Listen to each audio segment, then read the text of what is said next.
Hi, good afternoon, everybody, and thanks for joining us for Rubric Cubed, a new method in collections decision making. I'm Erin Gallagher. I'm the Chair of Acquisitions and Collection Services at the George A. Smathers Libraries at the University of Florida, and I'll let my co-presenters introduce themselves. Hello, I'm Tara Cataldo. I'm the STEM Collections and Research Metrics Librarian at the UF Libraries. Hi, my name is Ariel Pompucius, and I'm a Health Sciences Liaison Librarian at our Health Science Center Library. And I mostly work with different departments in the College of Medicine, but I'm also the point person for our library's collections. Hi, everyone. I'm Courtney Pache, and I'm the Public Health Liaison Librarian here at the Health Science Center Library. Wonderful. All right, so today what we're going to be doing is walking you through just a little bit of background on collection practices at UF. Then we're going to dive right into our rubrics. We're going to talk about some successes and challenges, and then we're going to wrap up with some future directions and a call to action to you, our attendees. So the University of Florida is a very large Research One university in the delightful swamps of Gainesville, Florida. And we don't have a formal collection development policy, which is by design, but we do have a lot of formal and informal practices and parameters around collections. We have a highly specialized subject selector model. So we have over 50 individual subject selectors. And if that makes your eyes pop out of your head, just know it works very well for us. We actually like this model. It provides a lot of autonomy over these subject-specific budgets. So for firm orders, one-time purchases of books or ebooks, or for continuing subscriptions. We also maintain some standing committees, a lot of standing committees within the libraries. But as far as collections decision-making, we do have a collections committee, which is comprised of folks representing all of the different library branches and budgets. And this is where we make a lot of the high-level strategic decisions, and particularly decisions affecting multidisciplinary resources. We're not using a formal rubric currently for traditional or normal collection development, although we apply a lot of the elements of our rubrics, and more to come on that, when we do evaluate opportunities to invest in new collections and materials. We think of things like how relevant and unique is the content. Is there an existing evidence of need? Have we trialed this? Are we getting expressions of need from our users? Of course, the technical specifications like discoverability and accessibility, and then the age-old question of cost. So before the existence of our Open Access Committee, which started in March of 2021, decision-making around open access funding support was managed mostly by my department in Acquisitions and Collection Services, with a final say by our deans. We had fewer options in the pool at that point. We just didn't have as many models to consider. So when we were asked to provide details or recommendations for funding support, our main area of consideration was, can we afford this thing? So in early 2021 in particular, we saw a tremendous increase in open access offers. And that's also the time that we were entering into our first read and publish or transformative agreements, mostly with a small set of society publishers. We realized very quickly that we needed new tools to manage this proliferation of offers. And we needed tools that would allow us to collaborate, but also standardize and ground our decision-making in a way that was equitable and way less labor-intensive for everybody involved. So it started out as just a brainstorming document around, things to consider when evaluating open access offers, morphed into a year-long project to develop our rubric and the accompanying definitions. So in December 2022, we were happy to establish our evaluation rubric for open access investments.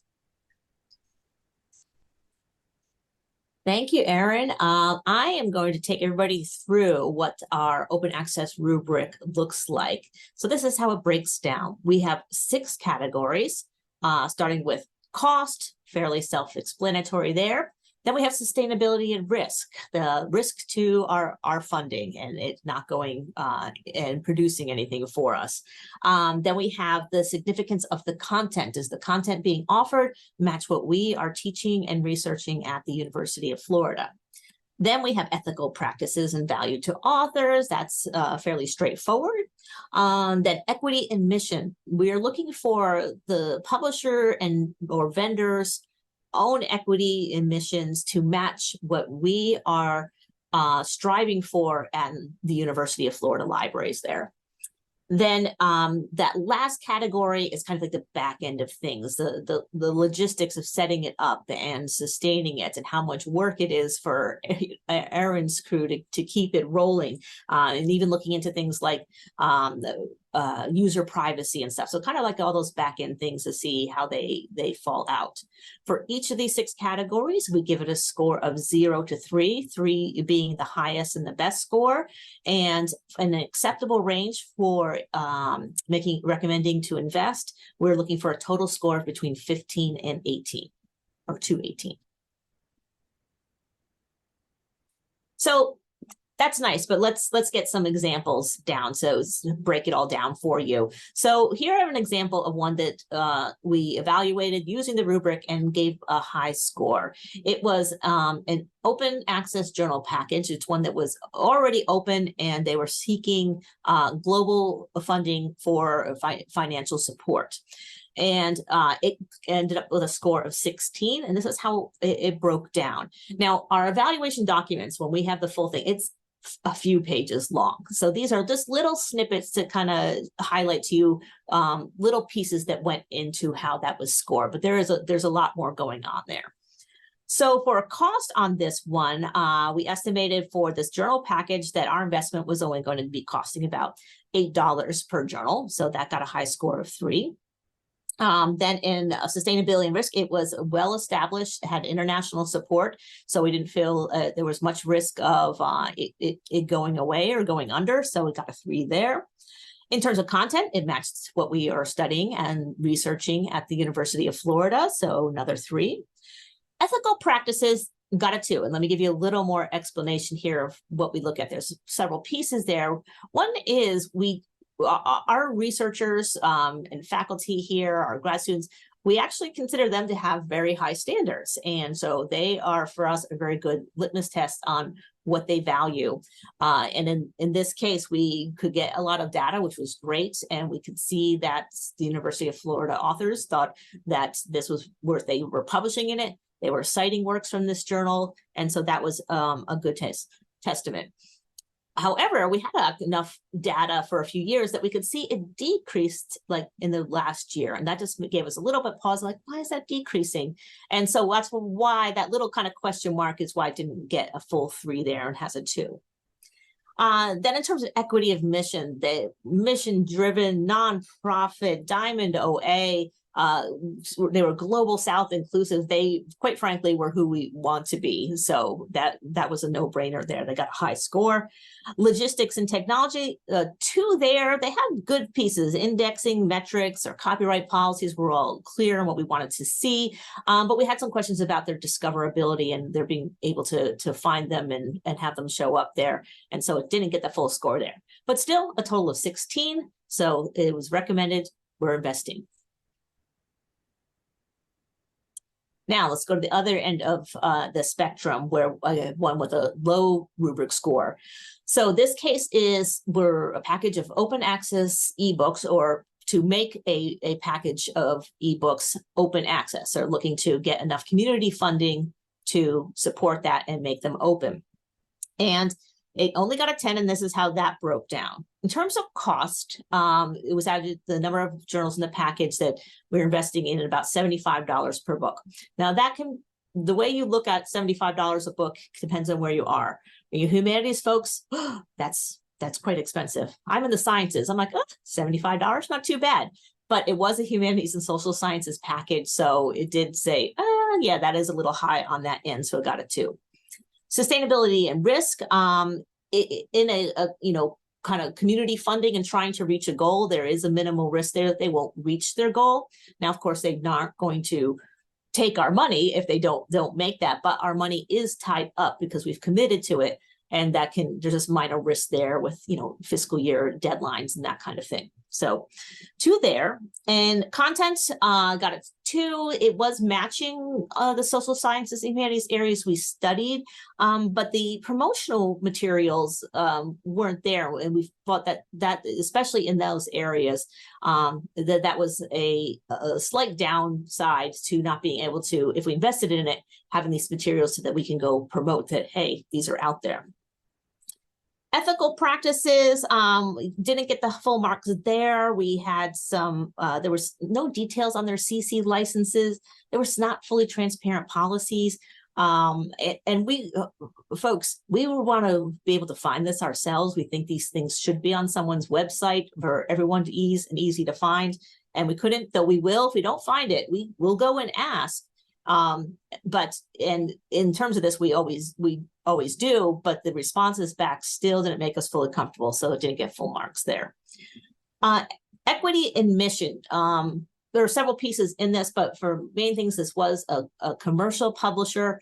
And one of the nice things about having the control of where we invest, and when in particular we're talking open access, we're looking to see that, you know, our money kind of go around and feed the whole system, not only make it open access, we want to see that it's going and supporting the researchers and the peer reviewers and the editors and all back, and you're feeling good about that. And it was very clear in this kind of an investment that it was going to go for, you know, profit margins, and so it doesn't get a high score in that area.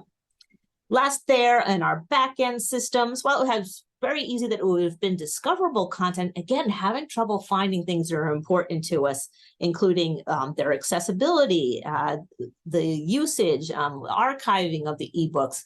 That was all unclear, and our responses back to questions did not make us comfortable. It wasn't making it more clear, so they did not get a high score there. So total of 10 didn't meet our range, so this one is one we're not investing in at this time.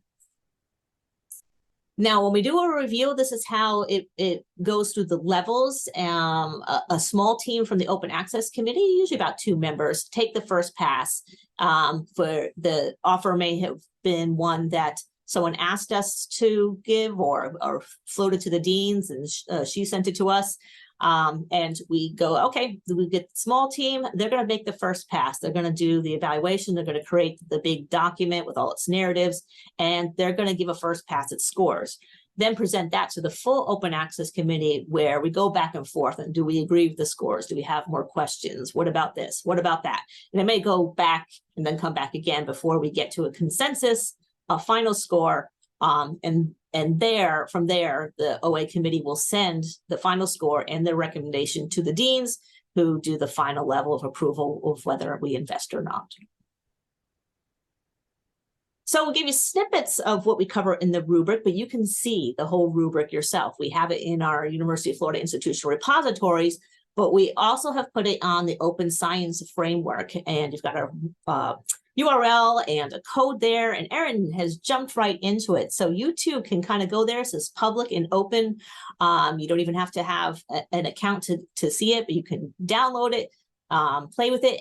And what we really, really would like is feedback. If you can look up on that top right corner there where the chat box is, if you have an OSF account or quickly create one, you could do public commentary and ask questions, see if any problems you have it, or if you're a publisher, oh, hey, that doesn't fit my model for this reason. We would love that commentary. And if you're not for public, you're going to have our contact information at the end of this, and you can give us feedback that way. But we really thought it was important to get the whole scholarly community's take on this, since it is so new and we don't have anything quite like it.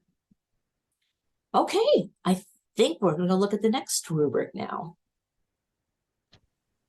Thank you so much. So now we will talk about our Health Science Center Library's monographs rubric. So collections decisions at the UF Health Science Library are made by our collections team, which includes a health sciences librarian who acts as the point person for collections at the library, a public health liaison librarian, and an interlibrary loan coordinator for the health sciences library. Everyone on the team also serves on a university library committee related to collections, including one who serves as a member of the Open Access Committee, which you were just introduced to. So over the years, due to budget restraints, our Health Science Center Library has focused on our subscriptions and our ebook packages, which cover the majority of our collection needs. However, to cover gaps, large a la carte monograph purchases are now done from a wish list, with selectors submitting the requests they receive from library users, their faculty, students, staff, and then the collections team purchasing from that list as the budget allows. So the rubric was suggested to make purchases from the wish list more equitable and to increase transparency as to why some titles were purchased and some were delayed for a future purchase period. The joys of health sciences titles are that the subject matter can become very specialized and specific to certain clinical fields, and the prices can vary widely. So making purchasing decisions about what is most affordable and most widely applicable meant that using only those two criteria would leave us with a very limited collection. To that end, the collections team identified 9 criteria that would be key to evaluating potential monographs, including level of need, cost, accessibility in print and digital media. We tend to focus on ebooks if we can. The publication date of the materials, the recency/urgency of the request, the research value, educational value, uniqueness of the materials, and the number of colleges in the Health Science Center Library, of which we have 6, that are supported by the requested resource. So let's pop out and take a quick look at that rubric, which you can click on this QR code if you so choose. We also have a fair bit of it highlighted here. The possible scores are 0, 1, 2, 3, with 0 being no priority and 3 being high priority. We made sure to create clear explanations for the scoring of each criteria so people had examples of what a no priority or a high priority of each criteria would be. Selectors are made aware of what the criteria are when they enter monographs into the wish list and are even encouraged to provide their own thoughts on things like research value, educational value, and the uniqueness of the materials because they are the ones most familiar with those subject areas. Before the purchase deadline, each of the members of the team then rate the resources independently, taking into account selector advice on research, education, uniqueness, and the final scores are then averaged between the 3 independent raters.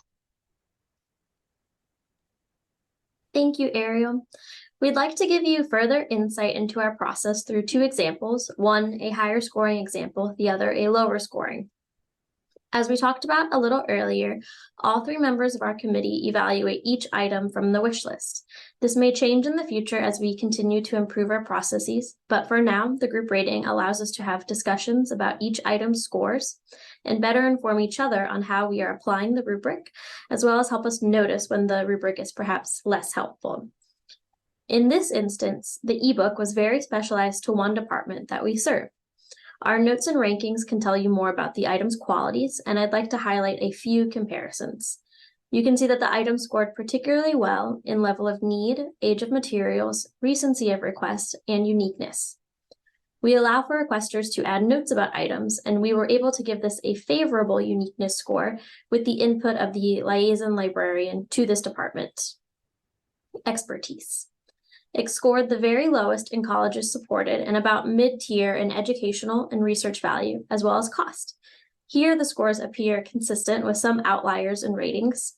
During discussion, we found that some of these outliers were due to issues in access to information on the items.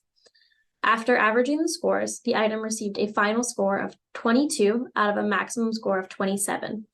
Although we have a modest budget, we strive to purchase as many monographs as we can, and this high-scoring item was a particular win for our process because we were able to purchase for a department that doesn't usually send requests. Next, we have a lower-scoring ebook. This example demonstrates some of the variety in our rubric and where opinions can become important.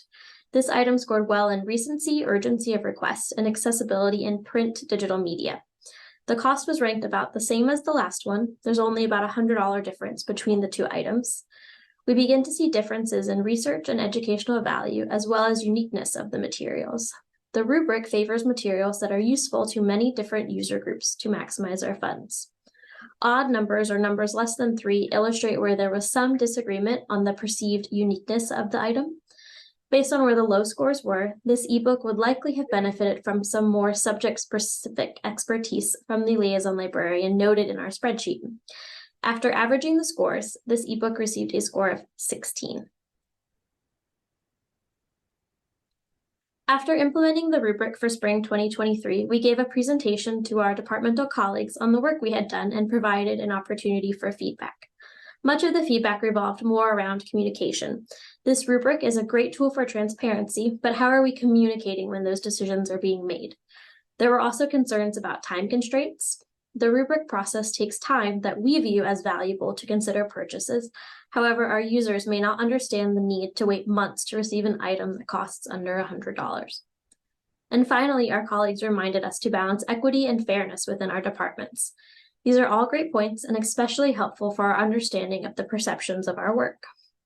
From this feedback, we committed to establishing an email only for collections purposes, a schedule of communications during our fall and spring purchases, to create templates that encourage liaisons to solicit requests from their departments, as well as a template for a response to a purchase request. And we're implementing a purchase on demand model for books under $100 up to a total expenditure of $1,000.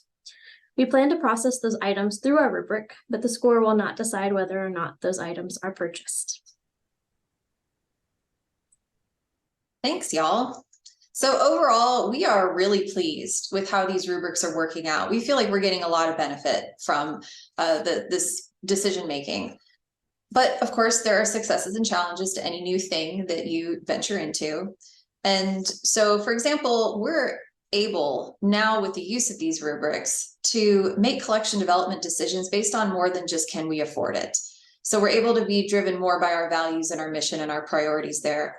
One of the biggest challenges that I know that I have experienced, and others have likely experienced as well, is how to consider weighing multiple factors in each criterion to generate just a single score. So you saw with the examples that my co-presenters provided that sometimes one single criterion will contain several different factors. You know, if it's technical feasibility, it might include accessibility, discoverability, availability of MARC records, etc. So if an initiative scores really well on a couple of those, but not so well on others, how do you fall onto or, you know, generate a single score from that? We also did find it challenging to find publicly available information that we needed to fill out the rubric. We've touched on this before as well.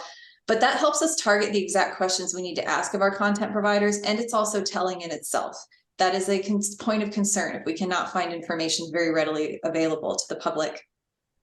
We're also continuing to balance the need to be very nimble with our decision making. Sometimes we need to make quick decisions around funding, while also still wanting to make use of these rubrics that we spent so much time developing.